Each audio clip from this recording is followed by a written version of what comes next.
سبح اسم ربک الاعلی الذی خلق فسوى والذی قدر فہدى والذی اخرج المرعى فجعله غثاء احوى۔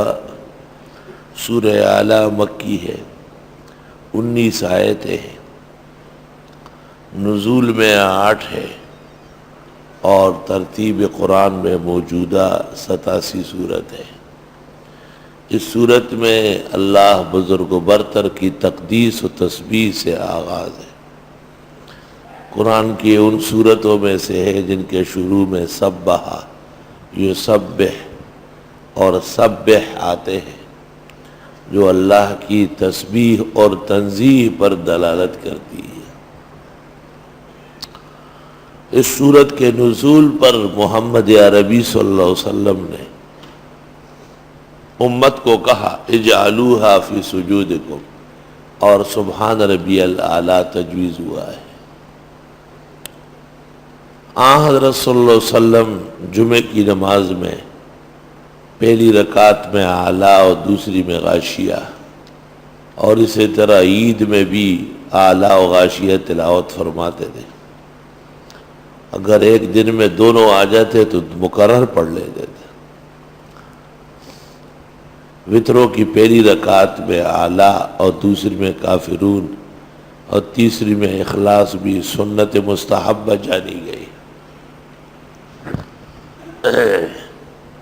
اس صورت کی یہ تاثیر ہے کہ اس کے پڑھنے والے کا دل و دماغ اور احوال صاف ہو جاتے ہیں۔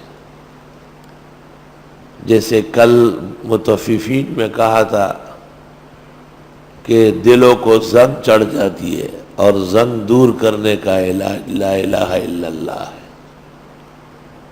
اس کلمے کی تاثیر یہ ہے کہ دلوں کو زنگ نہیں چھوڑتا۔ جب زنگ اتر جاتی ہے تو پھر خوشگواری پیدا ہوگی، وہ خوشگواری پھر نور اور سرور اور محبت دین کی شکل میں ظاہر ہوتی ہے۔ یہ ہر شخص کی اپنی نصیب ہے، کبھی تعداد سے کام بنتا ہے، کبھی استعداد سے بنتا ہے۔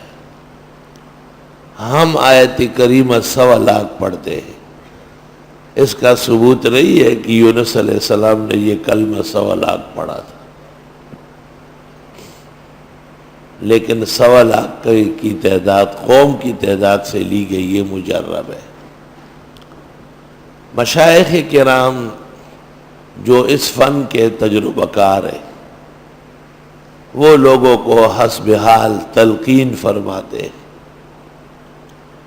کسی کو 100 مرتبہ پڑھنے کا کہتے ہیں، کسی کو کم و زیادہ۔ تعداد سے بھی کام بنتا ہے، استعداد سے بھی بنتا ہے۔ سبح اسم ربک الاعلی، پاکی بیان کیجئے اپنے رب کے نام کی جو بہت بزرگ و برتر ہے۔